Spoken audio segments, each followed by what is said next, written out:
Hello বন্ধুরা, শুভ সন্ধ্যা। আজকে আমি বানালাম সুজির রসগোল্লা।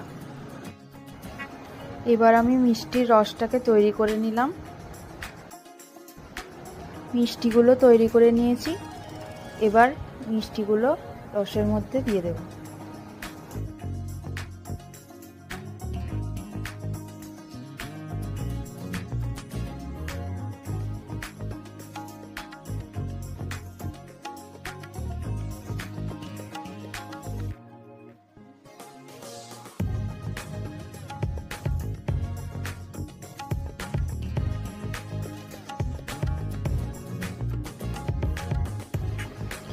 এরপর কিছুক্ষণ ফুটিয়ে নেব ভালো করে, তারপর নামিয়ে দেব।